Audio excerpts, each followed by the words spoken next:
Peace to the people. You know who this is. And if you don't, then allow me to introduce myself. You can call me anything you want. The king of vibes, the father of finesse. I like that one. You know, the keeper of the culture. They call me all of that. You can just call me OC. I'm here with Ford Entertainment Magazine. We have a special guest with us here today, Mr. Jabari Hayes. We're going to get into this interview. I'm going to let him introduce himself, tell you a little bit about his story, and then we'll get into some of these questions. All right. So just tell us a little bit. Well, first of all, let me tell you why he's here. He has a documentary that he stars in, produced by himself and Mr. Sean Mathis. Just tell us a little bit about that. I don't want to give the full story. I would rather you tell us a little bit about what the documentary entails. Okay.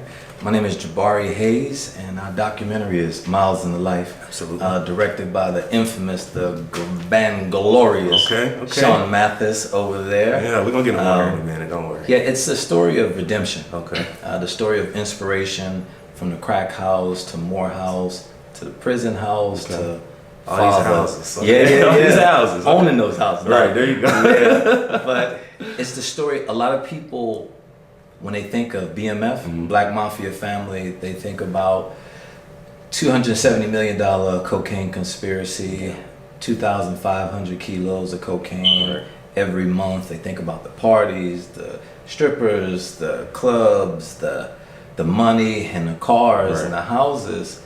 But it was really about a brotherhood, a collection of men with a sole purpose to be the best at what we were doing at that time.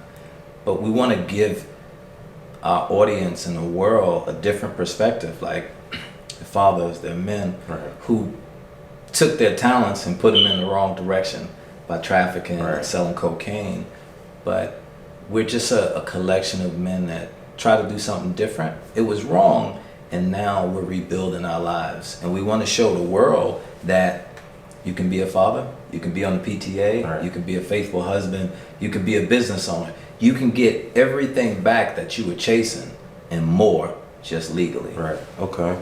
Now let me ask, the one question I have been waiting to ask since, I watched the documentary. Me personally, I don't know how you feel about it, but when you came up with the concept, when you and Mr. Mathis came up with this concept, did it ever cross your mind like somebody might look at me as like a snitch or something, or maybe somebody might be on my heels or something after this, you know what I'm saying? How did you deal with that thought process? I love that question, number one. What I tell people all the time is, number one, in this life, for us, I would have been dead, period. Okay. Someone else was on house incarceration like I was as a condition of my bond.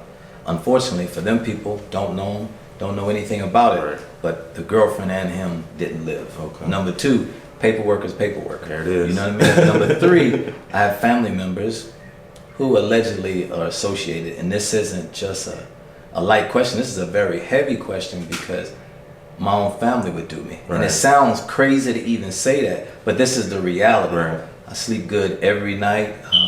Sleep beautifully, huh? Yeah, I slept good inside too because I know what I did. Right. You know what I mean? And it's just a blessing to be home, to be free, to live good, never have to look over my shoulder. Still in communication at a distance from a lot of people because they're still in prison, and there are other places where the communication isn't good because things have a way of intertwining.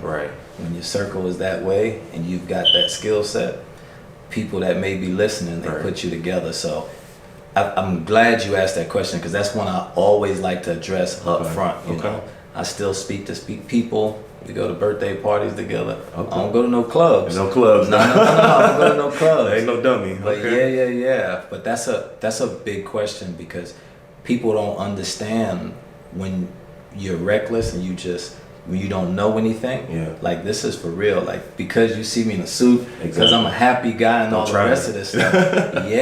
And I couldn't try them. Else I wouldn't be sitting here today. And I've been free for 10 years. Go anywhere I want, any city, anybody, any place. So really I like that. A lot of people confuse, like you say, don't get the suit confused. They take that suit as the symbol of the square, I guess you would say, but they don't know, like a lot of people, you don't have to walk around with a mean mug to necessarily be gangster, and not necessarily be gangster in the sense of living a certain thug life or anything like that, but just being a man that's, you know, confident within himself and within his manhood and his ability to protect himself. You know what I'm saying? So, like you said, don't let the suit fool you. Don't let the suit fool you. And that's what, you know, it's not a thing I brag on, but unfortunately, I was caught with $586,000 and then 100 plus kilos of cocaine. But that wasn't the first time. That wasn't the second time. That wasn't the third time or the fourth time. So when you have a certain position in an organization, you need to play your role. Absolutely. You know what I'm saying? So you need to look like the average person because they don't think you're a drug dealer. When you said that in a documentary, I was like, that man is smart. That's an intelligent man right there. You know, so. Yeah. So how was it dealing with, you know, when you were first brought into the organization and they saw you in the suits and, you know, did any of the guys try you or anything like that? They didn't try me, but a lot of them didn't trust me. Okay. You know, in the beginning. But they didn't know, because like if you look at me, you would never think I started trafficking at 6. At all. At 6 years old, I started trafficking tray bags of weed from my mother from next door to home. You know, I was gun running in my teens, you know, so a lot of people didn't understand it until you tried, tested and true. When you get pulled over, you got bricks in the car and your homeboy in the back, and you cooler than a fan, and you telling him how you did it, to calm down. Another lifetime ago. Yeah. But so it's a time thing, and people watch you. But after a while, you know, it's just like that couch over there. Right. You're just there, you know. There. So what happens is they never see all of us coming, because BMF is comprised of Mexicans, Cubans, blacks, light skin, dark skin, everything. So you never put, like, you with the dashiki and this on, you would never put us together, but you might be BMF. Hold on now. We get to the same point. We get it done. Right. It's a business. Okay. That's what people forgot. They thought it was always just drugs. This is a business. And that's how it makes sense to me to look at it like that, especially when allegedly as much weight was being moved as it allegedly was, you know? But I did want to ask, so in the film, you seem pretty, when you were telling the stories about how you were pulled over, and, you know, you seem pretty calm, you know, telling those stories. In that moment, were you really as calm as you spoke about in the film? Because I know when you spoke about it, like, I even felt nervous. I'm like, I'm not even there. Like, this is years ago. Like, this been happening. I feel like I'm about to get caught with something. Yeah. You know, so I'm wondering, like, did you really feel something deep within? That's an even better question. I felt it, but I didn't feel it for me. I felt with the whole mob's money on my back. Okay. I felt it for everybody else because I had been used to it. Like, I had been doing it for, at that time, 20-something years. Yeah. So it wasn't that shut-off valve wasn't there. Right. Like, you know it's wrong, but this is part of life. This is what we do for a living. And not only is it just the mob's money, but it's my family too. Like, this isn't, like, people, they loosely say things, but they don't understand that the whole family gets killed. Right. You know what I mean? Yeah. If things aren't right. Exactly. If the paperwork ain't right. If when they look on that sheet, what the police wrote down, if that's not right, everybody died. It's not just he done told on us. Yeah. No, it's a whole lot different, and it's a weird feeling. Sometimes you get so brazen that you want them to pull you over because you done got away so many times. I don't know if I ever you know what I mean? bold, Like you want them to, like you looking for it. Like, okay. I got you because I know you. I know how y'all live. Yeah. I know what I know the questions they ask before they even ask them. Yeah. I know what spots they're going to on the car because I've read everybody else's discovery in their paperwork. Yeah. You know what I mean? Some research. Yeah. Some This wasn't a game. I remember when you were telling the story about how they wanted to look inside the limo, and me, I'm just like, first of all, I probably would have said no, you can't look in my limo, bro. Yeah. I wouldn't have, thought to like take them through and like actually run it like I'm a car salesman, like I'm trying to sell them this limo. Yeah. And then even meanwhile, they're still trying to pack the seats and feel for anything in the seats and stuff, like for you to be able to hold your composure like that. What was that like in that moment? Had I known that $5,000 was behind my head, it would have been a little different because it was exposed. But in the moment, it's like it's your time to shine. It's like, hey, look, because your life depends on it. Right. You know, they could kill you, take the work, or you could go to prison for who knows how long. Right. So at that time, it's a surreal time. Right. Like, you a different person because you want to make it home. Right. You want to get away from them, but you got to be calm. It's the craziest feeling you'll ever have, but you know you have to be calm. Because if you aren't calm, you're going to blow it. You know what I'm saying? And you're going to be in the back of that car. It's over. After they let you go, you just... That, I've never robbed a bank, Okay. nor do I want to. Okay. But I could imagine if I ever, the adrenaline rush. See, my drug of choice was adrenaline. Right. Like some people, I don't use drugs. I don't taste drugs. I don't. If you say, "Hey, sample this," I don't sample nothing. Right. Since '92 was the last time I had a drink. But trafficking drugs, that was my everything. I lived for it. When I say it was my everything in my life, it wasn't my child, my mother, my father, my wife. It was BMF, them drugs, and feeding my addiction. Right. Those were the biggest things, number 1, number 2, and number 3 in my life. Then me. Okay. So let me ask, in the film when you were talking about your first wife, when you said, when the money left, she left. Did you ever find out what happened to the money? I remember that part. I looked at my girl and I told you, I wish she would try to try me. But you know, like, drug dealers live to the next flip most times. Yeah. Because you lose $1 million, you come back even harder. You just say that so casually. Yeah, well, you lose $1 million. Yeah, I mean that's what it is. But I think the women, they still think is they have the, what is it, delusion of reprieve? Like, you're gonna come home, Yeah. and you're gonna be back, and we're gonna be back. No, That's not how it works. I don't know. She didn't. God bless her. I don't hate her, but she didn't have a car to show for it. She might have had some purses. She didn't have a house. She didn't have a business. Yeah. She didn't have annuity or nothing. You know. But I'm grateful that she did what she did.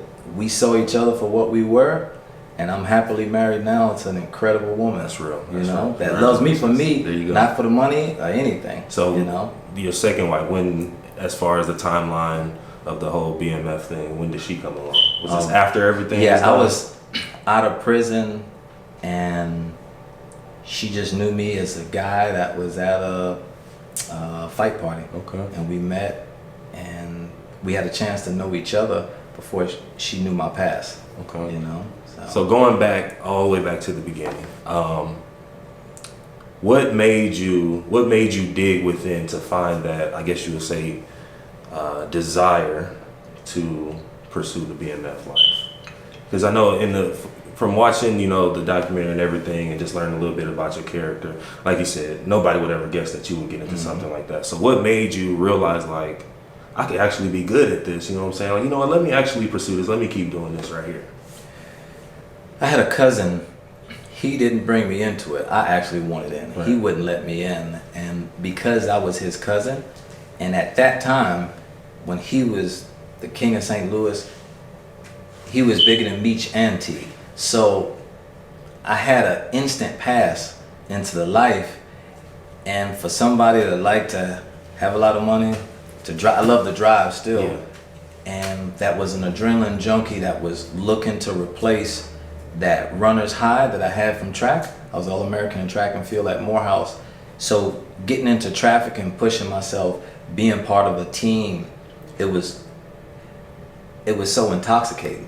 You know what I mean? Yeah. That to this day, like, that is my drug of choice that I fight against myself every day.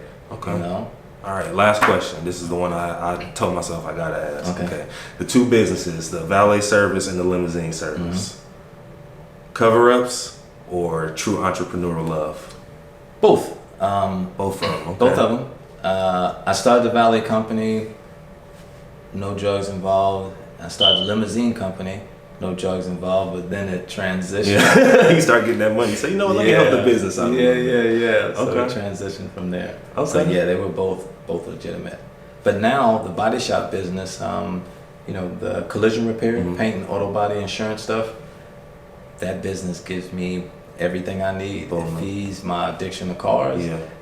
to being part of a team, Mm-hmm. and then still giving people something that they didn't have before or when they brought it in. Okay. So yeah, it feeds all of my addictions. All right, sir. Well, I definitely want to thank you for sitting down with us. I'm not sure, Rochelle, do you have a specific way you want me to end this? No, just. No? Can we bring Sean in? Yeah. Yeah, you can bring Sean in. All right. Well, yeah, we're going to bring Mr. Mathis on. Look, beat the Yeah, time. he's That's what ready. I'm talking about. Yeah. All right, so we're going to bring Mr. Mathis on. Okay. Again, thank you for All right. sitting down with me, Sir, sir. brother, appreciate it, man. No problem. Thank you for Thank your time. Come on in, Sean. And then just wrap it up saying, like, you can just do briefly with him for the site. It's 15 minutes, so maybe like 2 minutes.